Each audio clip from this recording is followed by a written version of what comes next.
আজকে 26শে জুন আজকে আমরা পূর্ব বর্ধমান জেলায় নেশামুক্ত ভারত অভিযান লঞ্চ করেছি।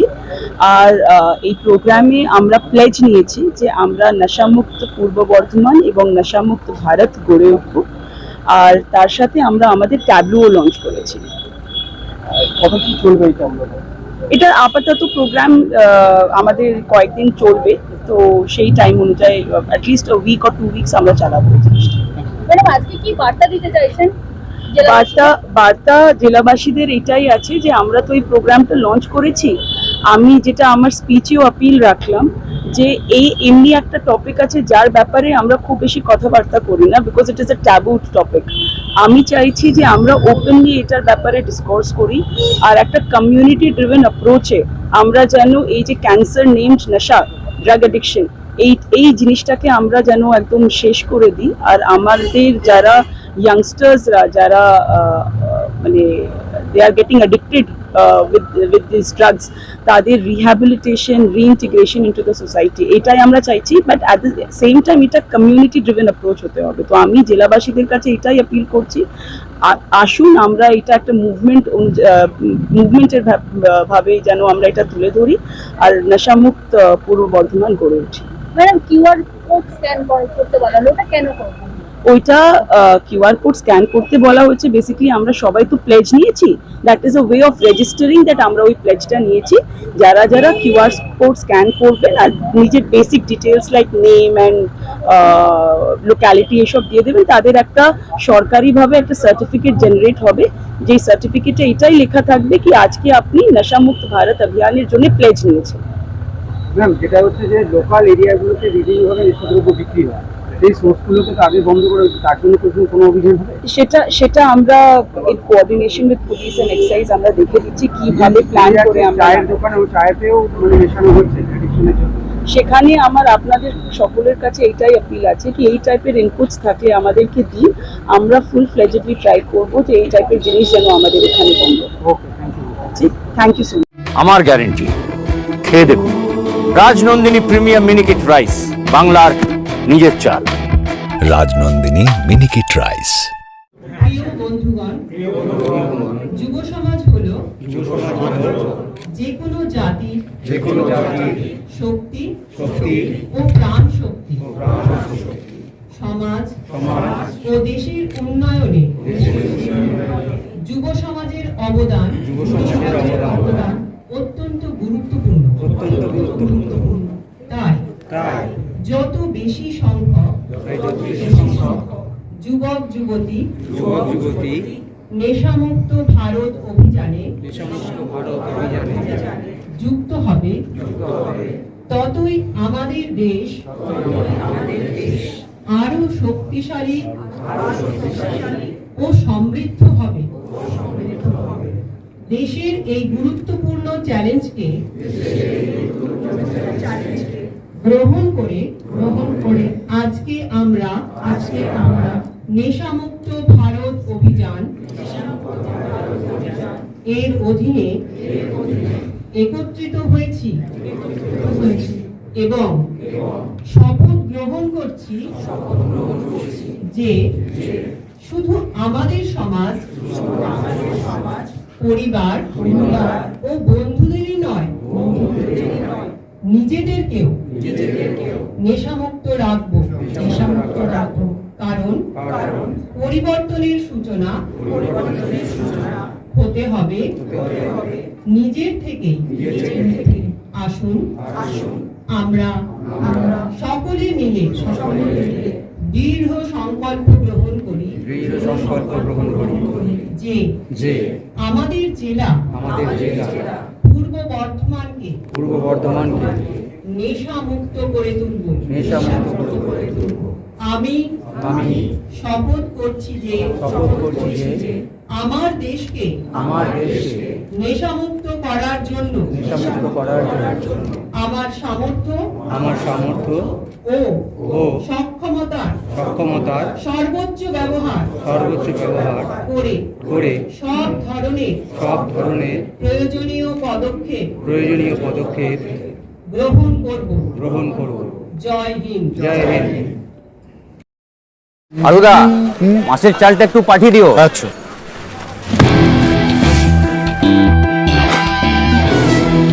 বাঁশকাঠি না মিনিকেট? মিনিকেটই তো নি দাদা, তবে আগের মাসেরটা একদম ভালো ছিল না। আরো হ্যাঁ দাদা, এ মাসে ওনাকে রাজনন্দিনী প্রিমিয়াম মিনিকেটটা পাঠিয়ে দিবি। ঠিক আছে দাদা। দাদা, এটা ভালো হবে তো?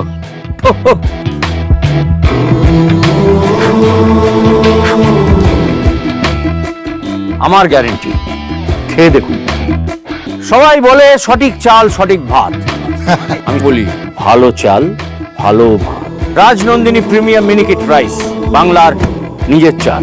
রাজনন্দিনী মিনিকেট রাইস, বাংলার নিজের চাল। আজকে 26 জুন আমরা আজকে সবাই একসাথে সমবেত হয়েছি। তো প্রথমেই আমি আমাদের মঞ্চে উপবিষ্ট আমাদের ডিএম ম্যাডাম, আমাদের সিএমও স্যার, আমাদের এডিএম স্যার, আমাদের উপস্থিত যে বিশিষ্ট ব্যক্তিবর্গ সবাইকে আমাদের পূর্ব বর্ধমান জেলা প্রশাসনের তরফ থেকে এবং আমাদের সোশ্যাল ওয়েলফেয়ার দপ্তরের তরফ থেকে আমি আন্তরিকভাবে সবাইকে অভ্যর্থনা জানাচ্ছি। প্রথমেই একটু বলি, আজকে 26 ডে আমরা সবাই জানি এটা আমাদের মাদক বিরোধী দিবস হিসেবে আমরা পালন করি। আজকে সবাই আমরা এখানে সমবেত হয়েছি যারা আমাদের সবারই একটাই উদ্দেশ্য যে আমাদের নেশামুক্ত সমাজ গড়ে তোলা। এই উদ্দেশ্যে আমাদের কেন্দ্রীয় সরকার আমরা জানি যে আমাদের নেশামুক্ত ভারত অভিযান নামে একটি অভিযান শুরু করেছে। সেই অভিযানে সবাই আজকে আমরা এখানে উপস্থিত হয়েছি, একই অঙ্গীকার আমাদের সবার যে আমরা অন্ধকার থেকে আলোতে ফিরিয়ে আনবো সবাইকে। যারা অন্ধকারে চলে গেছে তাদের সবাইকে কিভাবে আমরা অন্ধকার থেকে আলোর দিশা দেখাতে পারবো, সেই অঙ্গীকার কিন্তু আজকে সবাইকে এখানে করতে হবে। এটা শুধুমাত্র আমাদের সোশ্যাল ওয়েলফেয়ার দপ্তরের একার কাজ নয়, আমাদের সমাজে কমিউনিটি লেভেলে আমাদের এখানে যারা আপনারা সবাই উপস্থিত আছেন, এখানে বিভিন্ন এনজিওর তরফ থেকে আপনাদের মাস্টার ভলেন্টিয়ার আছেন, আপনাদের সবাইকে আজকে একটাই প্লেজ নিতে হবে যে আমরা অন্ধকার থেকে আলোর দিশা দেখাবো এবং একটা সুস্থ সমাজ গড়ে তুলবো। ধন্যবাদ। আমরা যে অন্ধকার থেকে আলোতে ফিরিয়ে আনবো সেটা নিয়ে আমাদের সোশ্যাল ওয়েলফেয়ার দপ্তরের সুনন্দা একটা গান শোনাবে, তারপরেই আমরা মেন প্রোগ্রাম শুরু করব। আপনারা কেউ কেউ আমাকে চেনেন, কেউ আজকে চিনে যাচ্ছেন। আমি একটা ছোট্ট অ্যানেকডোট শেয়ার করতে চাই আপনাদের সকলের সাথে। আমি পূর্ব বর্ধমানে আগে 2 বছর এডিএম ছিলাম, তারপরে আমি 4.5 মাস ডাইরেক্টর সোশ্যাল ওয়েলফেয়ার হয়ে চলে যাই কলকাতায়, and then I come here as DM Purba Bardhaman. আমি যখন 4.5 মাস department of WCT and social ওয়েলফেয়ারের আন্ডারে অ্যাজ ডাইরেক্টর সোশ্যাল ওয়েলফেয়ার কাজ করি, that is the first time in my 38 years of existence আমি নেশার ব্যাপারে I get introduced to the concept called drug addiction. পড়াশোনা করেছি, বাট এই একটা ফিল্ডে সরকার কিভাবে কাজ করছে, কি প্রোগ্রামস নামিয়েছে আমার কিচ্ছু জানা ছিল না। তখন আমি প্রথমবার নশা মুক্ত ভারত অভিযানের ব্যাপারে জানি, because I was the nodal directorate for its implementation. Hello, yeah, and I myself didn't know it. তখন আমি ডি-অ্যাডিকশন সেন্টার্স ভিজিট করতে আরম্ভ করি। আমি জানতে পারি যে আমাদের গোটা স্টেটে 9খানা স্টেট এডেড DDACs আছে, ডি-অ্যাডিকশন সেন্টার্স, আর বিভিন্ন জায়গায় ODICs আছে, CPLIs আছে, সব আমি জানতে পারি। That is when this interest got generated. This is one cancer, this is one such cancer that is very silently and insidiously kind of ruining our society. আমাদের সমাজকে নষ্ট করে দিচ্ছে। আজকে যখন আমরা ভারতের ম্যাপ দেখি আর নেশার ব্যাপারে ভাবি, one state very readily comes to our mind. একটা স্টেটের ব্যাপারে আমরা খুব ইজিলি ভাবতে পারি, that is Punjab, because everyone talks about the drug addiction in Punjab, but we don't talk about the drug addiction in Bengal. We don't talk about drug addiction in any other state, because there is an open discourse in Punjab. It is not taboo. That discourse is not taboo. Unfortunately, আমি যেটা এখানে realise করছি, আমাদের স্টেটে realise করছি, this discussion, this discourse, this narrative itself is taboo. হয়তো আমরা আমাদের রোজমেরার জীবনে এই টাইপের লোকেদের সাথে ডিল করছি, যারা আক্রান্ত হয়ে পড়েছে, যারা ড্রাগ অ্যাডিক্টস হয়ে পড়েছে, but we don't want to talk about it. And I believe that till we start talking about it, we will not be taking the first step towards a solution. যে জিনিসের ব্যাপারে আমরা কথাই বলবো না, সেই জিনিসটা আমরা কি করে সলভ করব? It is same like when menstrual hygiene was not a part of the discourse. It was a taboo matter. But now at least we are talking about menstrual hygiene. Similarly, I mean, these are not congruent things. I'm just giving an example. There was a time when menstrual hygiene এর ব্যাপারে কেউ কথাই বলতে চাইছিল না। Similarly, right now there is no one who wants to even talk about the cancer called drug addiction that is kind of ruining our state, ruining our people. So এই কনটেক্সটে নশামুক্ত ভারত অভিযানে যে আজকে আমরা লঞ্চ করতে পারছি, সেটা কিন্তু একটা খুব বড় মেজর স্টেপ ফরওয়ার্ড। এবার আপনাদের তরফ থেকে যেটা আমার রিকোয়েস্ট, আমার appeal, funds are limited, but I also believe कि जहाँ नियत होती है वहाँ फंड्स की जरूरत नहीं पड़ती उतनी ज्यादा। আমরা আজকে লঞ্চ করছি নশামুক্ত ভারত অভিযান পূর্ব বর্ধমানে এবং গোটা স্টেটেই লঞ্চ হচ্ছে। আপনাদের কাছে আমার এইটা আপিল, আপনারা তো there are so many of you যারা দিন রাত এই কাজের সাথে যুক্ত আছেন, you are the subject experts in this matter. আপনারা প্লিজ আমার কাছে আসুন, আমার সোশ্যাল ওয়েলফেয়ার টিমের কাছে আসুন, আর আপনারা আমাদেরকে জানান যে এই অভিযানটা যেটা আমরা লঞ্চ করছি সেটা আমরা কিভাবে ভালোভাবে আমরা এটাকে ইমপ্লিমেন্ট করতে পারবো, so that ultimately there is a solution to it. আমরা একটা পজিটিভ স্টেপ নিতে পারবো।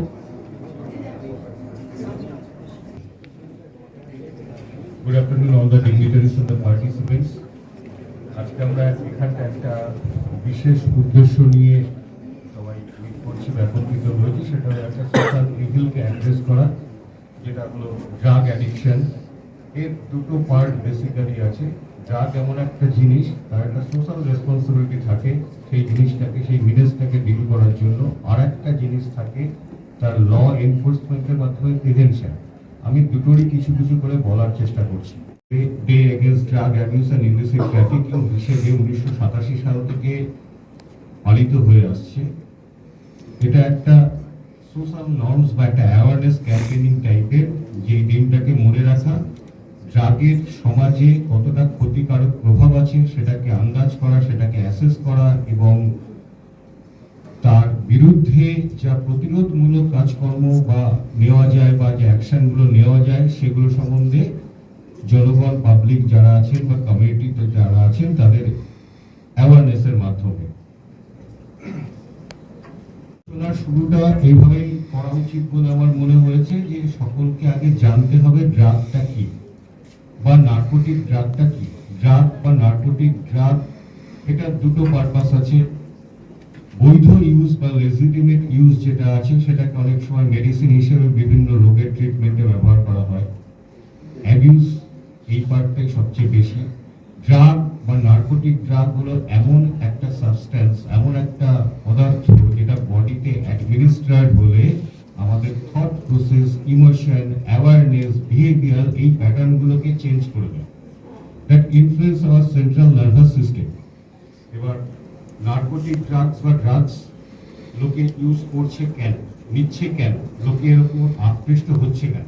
প্রথম কথা হলো, যে জিনিসটা অবৈধ বা নিষিদ্ধ বস্তুর উপর সবার একটা সহজাত আকর্ষণ থাকে। দ্বিতীয় বিষয়টা হলো, কিছু কিছু বিষয়ে এটা হয় যেটা একটা অ্যাডভেঞ্চারাস টাইপের, জিনিসটার ক্ষতিকারক প্রভাব কতটা কি আছে সেটা না বুঝে একটা নিষিদ্ধ বস্তু সেটাকে একটু গ্রহণ করে তার ফল কি হতে পারে সেটাকে যাচাই করা, আন্দাজ করা। সেকেন্ড হলো রিজেকশন, একটা বড় factor. Social, economic, family matters, বিভিন্ন বিষয়ে রিজেকশন ফ্যাক্টর সবসময় আমাদের কাছে অনেক সময় কাছে আসে। বিশেষত যারা টার্গেটেড গ্রুপ এই ড্রাগ অ্যাবিউসের ক্ষেত্রে, তারা হলেন ইউথ কমিউনিটি, ইউথ সোসাইটি। তাদের ক্ষেত্রে রিজেকশন ফ্যাক্টরটা অনেক বড় হিসেবে কাজ করে। সোশ্যাল রিকগনিশন না পাওয়া, অ্যাকর্ডিং টু দেয়ার মেরিটস, তাদের অ্যাচিভমেন্টটা না হওয়া, সোশ্যাল যে হারমোনি বা সোশ্যাল যে স্ট্রাকচারে তারা বিলং করছে সেখানে according to their promising nature সেই জায়গাটা অ্যাচিভ করতে না পারা, সেখান থেকে রাগ, অ্যাঙ্গার, পুয়ার সেলফ ইমেজ, যেটা আজকালকার দিনে ভীষণভাবে আমাদের মধ্যে সমাজে ছড়িয়ে পড়ছে, যে কম্পারিজন বিটুইন দ্য চাইল্ড। ওই ছেলেটা তো ভালো করতে পারছে, তুই করতে পারছিস না কেন? কিউরিওসিটি, স্ট্রেস ফ্যাক্টর, এই যে ফ্যাক্টরস গুলো আছে, এইগুলোই কিন্তু আস্তে আস্তে ইউথ সোসাইটি এদের ড্রাগ অ্যাডিকশনের দিকে ঠেলে দিচ্ছে। এবার ক্লাসিফিকেশন আমাদের জানা উচিত যে ড্রাগ কত রকম হয় এবং তার এফেক্টটা কি। ব্রডার সেন্সে বললে ফার্স্ট হলো নার্কোটিক্স।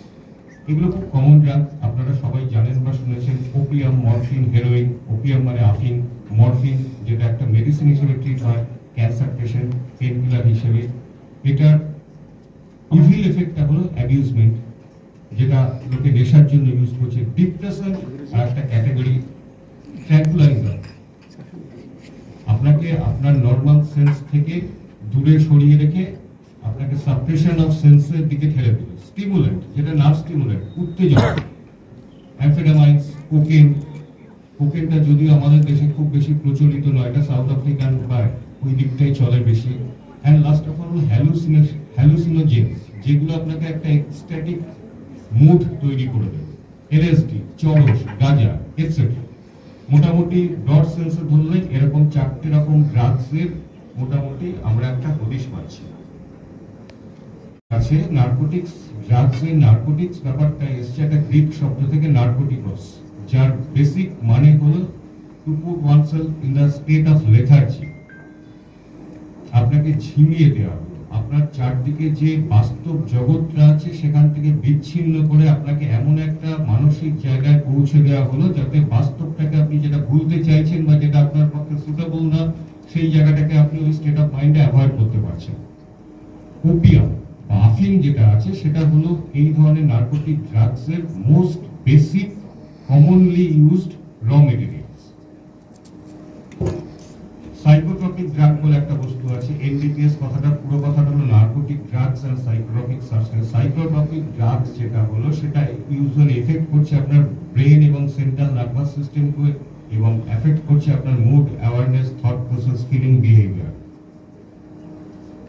এক্সাম্পল ক্যাফেন, যেটা আমরা খুব কমনলি ইউজ করি। কফি খাই, কফিতে ক্যাফেন আছে। নিকোটিন, সিগারেট আমরা খাচ্ছি, সিগারেটের মধ্যে নিকোটিন আছে। মারিজুয়ানা, হেরোইন, এলএসডি, এগুলো যেটা আছে, all this are psychotropic substances.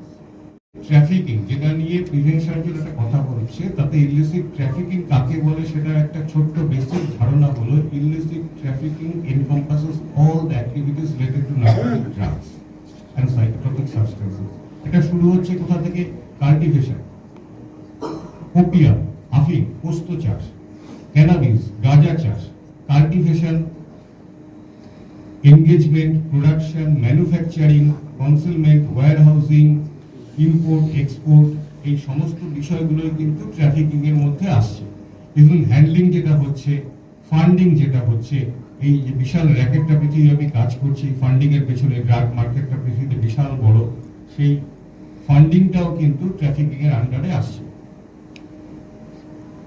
এবার যদি মোটামুটি ভারতের সাপেক্ষে, আমাদের দেশের সাপেক্ষে ড্রাগ সেন্সিটিভিটি কেন খুব ইম্পর্টেন্ট সেটা যদি দেখতে হয়, তাহলে ম্যাপটা একটু কাইন্ডলি দেখবেন। ম্যাপটায় পৃথিবীর সবচেয়ে বড়, আমাদের এশিয়া এবং সাউথ ইস্ট এশিয়ার যেটা আছে, সবচেয়ে বড় দুটো ওপিয়াম এবং ওপিয়াম ড্রাগ প্রডিউসিং এরিয়া। একটাকে বলা হচ্ছে গোল্ডেন ক্রিসেন্ট, যেটা ভারতের পশ্চিম দিকে, সেটা ইউজুয়ালি ইরান, আফগানিস্তান, পাকিস্তান এই একটা বর্ডারকে এনকম্পাস করে। সেকেন্ডটা হলো সাউথ ইস্ট এশিয়ায় মায়ানমার, লাওস, থাইল্যান্ড, এটা নিয়ে যে একটা ট্রায়াঙ্গুলার ফর্মেশন আছে, এটাকে বলা হচ্ছে গোল্ডেন ট্রায়াঙ্গল। পৃথিবীর সবচেয়ে বেশি ওপিয়াম ড্রাগস এই দুটো জায়গা থেকে ইউজুয়ালি ম্যানুফ্যাকচার, প্রডিউসড এবং সাপ্লাইড হয়। এবং ইন্ডিয়ার গুরুত্বটা এর মধ্যে সবচেয়ে বেশি। ইন্ডিয়া ইন বিটুইন একটা অবস্থানের জন্য ট্রানজিট রুট হিসেবে, এবং যেহেতু ভারতের জনসংখ্যা পৃথিবীর মধ্যে অনেক বেশি, 125-30 কোটি, অতএব এদের টার্গেটেড কাস্টমারটাও অনেক বেশি, সেই হিসেবে কিন্তু ভারতের অবস্থানটা খুবই গুরুত্বপূর্ণ এই বিষয়ে। ম্যাপ আছে, আপনারা দেখতে পারেন। এটা সারা পৃথিবী ব্যাপী যে ড্রাগস গুলো আছে, নার্কোটিক ড্রাগস, তার supply route and channel. South east Asia যেমন কোকেন বেসড, সাউথ আমেরিকা যেমন কোকেন বেসড, এশিয়া কান্ট্রিগুলো যেটা আছে, ওয়েস্ট এশিয়া, মিডল এশিয়া এবং সাউথ ইস্ট এশিয়া, এটা যেমন আমাদের ওপিয়াম বেসড হেরোইন গাঁজা চরস, এটা একটা ট্রাফিক রুট, এটা আপনার ম্যাপটা দেখলে বুঝতে পারবেন যেটা।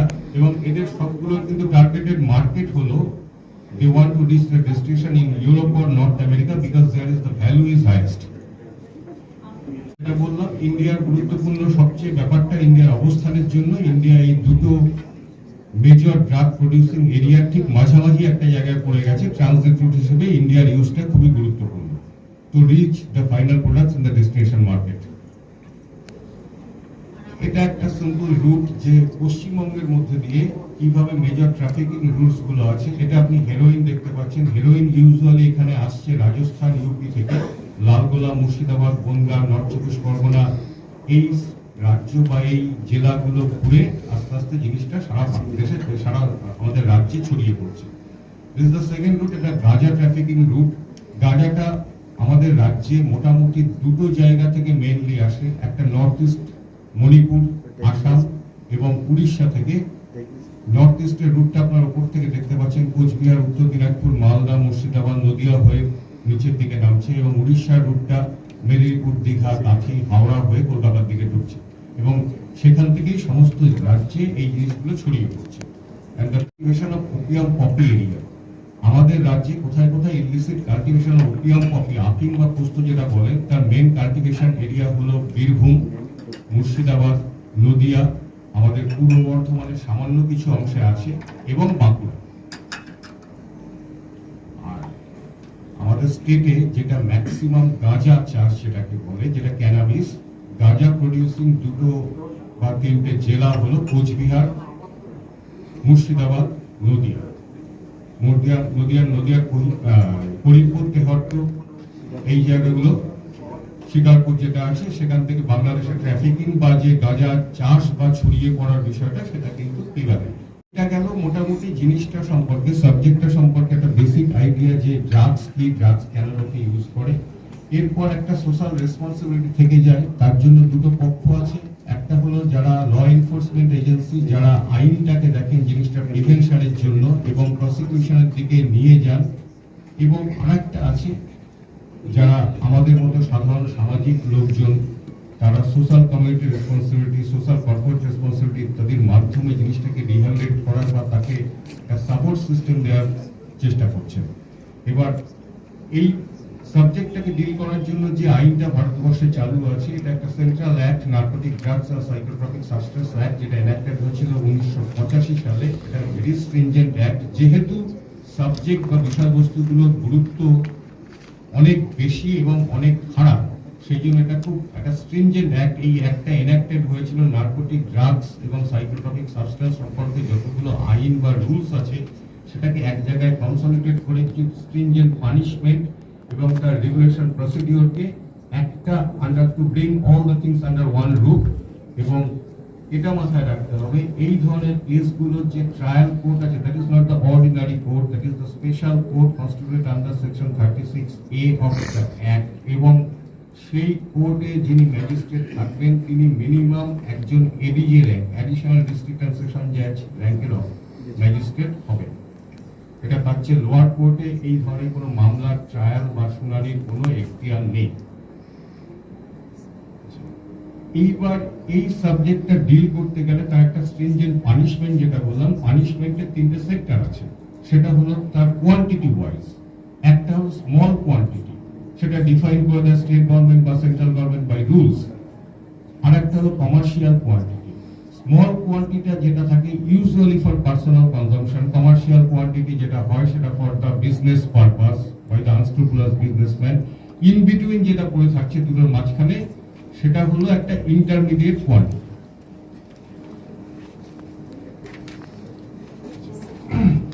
এনডিপিএস অ্যাক্টের যেটা আছে তার কিছু কিছু বেসিক সেকশন আমি খুব সংক্ষেপে বলবো, খুব বেশি সময় নেব না। একটা হলো prohibition of certain operation, section 8, কোনো কাল্টিভেশন করা যাবে না, ক্যানাবিস প্ল্যান্ট, কোকা প্ল্যান্ট, সেখান থেকে কোনো রকম ড্রাগস বা drugs related substance produce, manufacture, possess, sell, transport, import, export, warehousing, funding, এই কোনো কিছুই করা যাবে না। এবার শুধুমাত্র আইনে করা যাবে না বললে সেটা লোকে মানা লোকের অভাব হয় তাহলে আপনাকে একটা তার স্ট্রিনজেন্ট পানিশমেন্ট দিতে হবে ডিটারেন্স হিসেবে। এখানে দুটো পার্ট আপনারা দেখতে পাচ্ছেন, আমি খুব শর্টে বলছি। ড্রাগস গুলোর নাম আছে, দ্য স্মল কোয়ান্টিটি একটা প্রেজেন্টেশন আছে, কমার্শিয়াল কোয়ান্টিটি একটা প্রেজেন্টেশন আছে। খুব কমন যেটা ধরুন গাঁজা, যেটা খুব কমনলি চলে, বা হেরোইন। গাঁজার স্মল কোয়ান্টিটি হলো up to 1 kilo, commercial quantity 20 kilo নেওয়া। হেরোইন পার্সোনাল কনজাম্পশন যদি কেউ করে, যদিও করা উচিত না, তার স্মল কোয়ান্টিটি হলো 5 গ্রামস, 250 গ্রামস অর অ্যাবাভ হলো commercial quantity.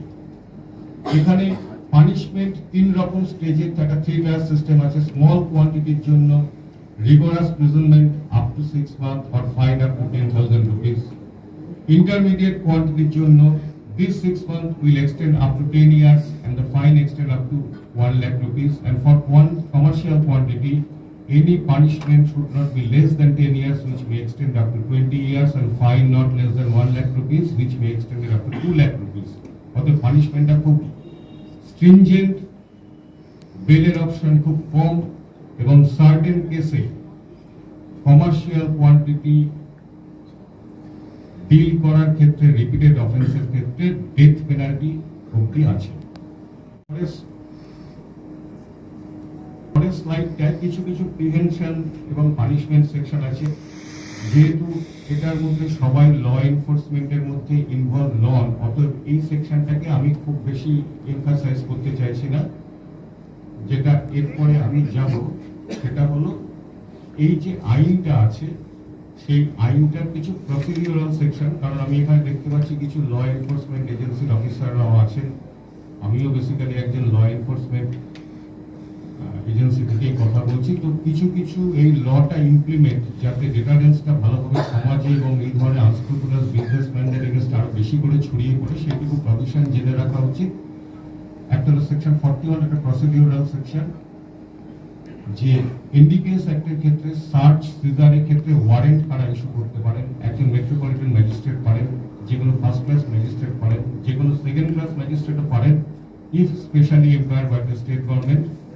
Power of entry, search seizure arrest, কারা কারা সার্চ সিজার অ্যারেস্ট করতে পারেন।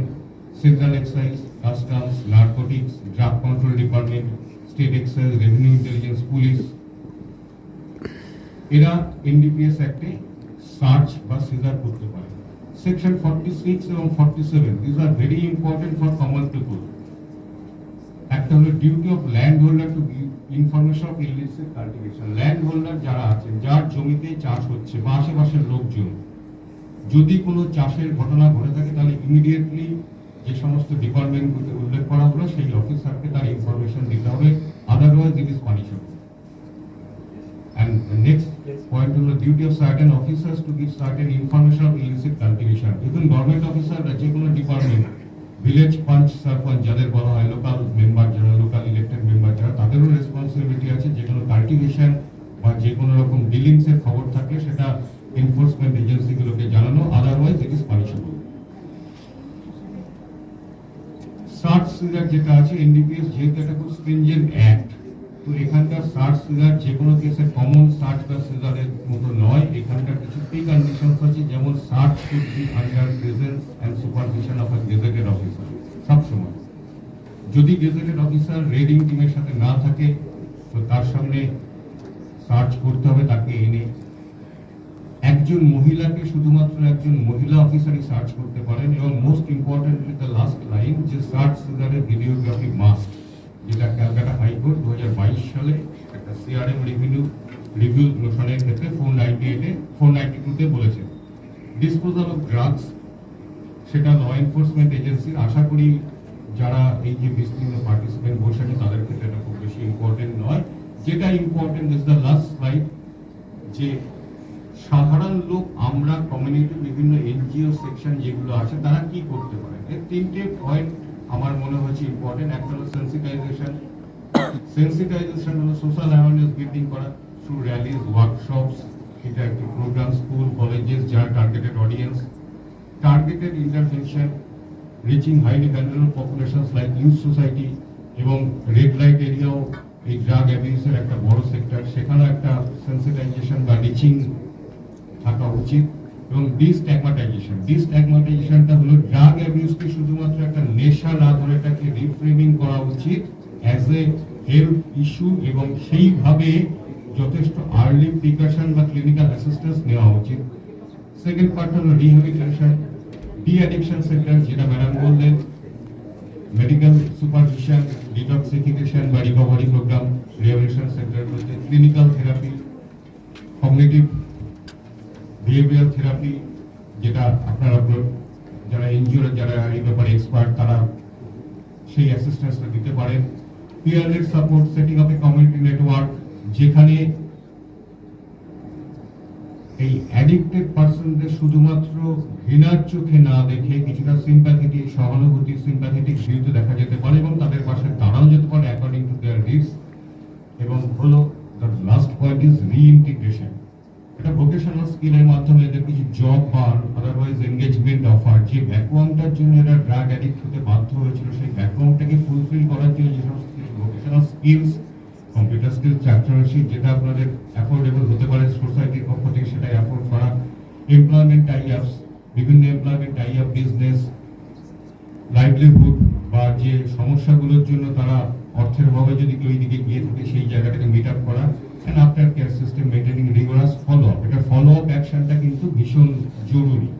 Still complete recovery from the effects, evil effects of the drugs. That is all I can say. Thank you very much. Rai ceremonial house বর্ধমানের শাঁখারীপুকুর এলাকায় বরফকলের ঠিক বিপরীতে। এখানে মধ্যবিত্ত থেকে শুরু করে সমস্ত মানুষের সাধ্যের মধ্যেই রয়েছে রাই সেরিমোনিয়াল হাউসের সুযোগ সুবিধা। এসি থেকে শুরু করে নন এসি যেমন চাইবেন তেমনই পাবেন। একেবারে সুসজ্জিত ও পরিষ্কার পরিচ্ছন্ন একটি সুন্দর অনুষ্ঠান বাড়ি।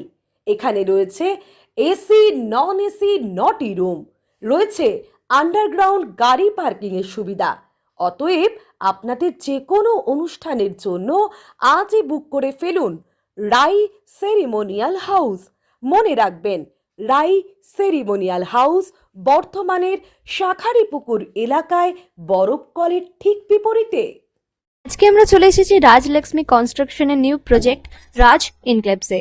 এটি অলমোস্ট 52 কাঠা এরিয়া নিয়ে তৈরি হচ্ছে। এটির দুটি ব্লক, ব্লক এ তে রয়েছে 12 ফ্লোর আর ব্লক বি তে রয়েছে 4 ফ্লোর। এখানে আপনারা পেয়ে যাচ্ছেন বাজেট অনুযায়ী 1 BHK, 2 BHK and 3 BHK flat.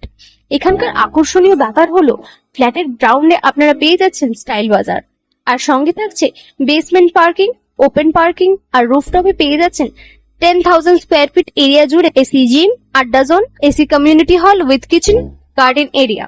আর 24/7 আপনারা পেয়ে যাচ্ছেন CCTV security, water supply, power backup, common utilities, maintenance office, আরো কত কি। আর তাছাড়াও আপনারা পেয়ে যাচ্ছেন ব্লক বি তে সুইমিং পুল ফেসিলিটিস।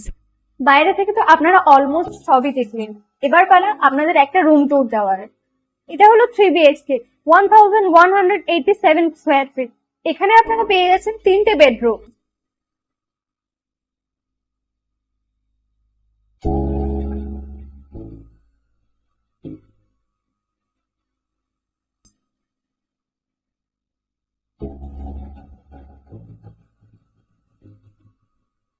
তাছাড়াও আপনারা পাচ্ছেন ডাইনিং এরিয়া, সাথে একটা কিচেন, 2টো বাথরুম, সঙ্গে সাউথ ফেসিং ওপেন ব্যালকনি। হ্যাঁ, ঠিক এইরকমই হবে আপনাদের স্বপ্নের রুমটা।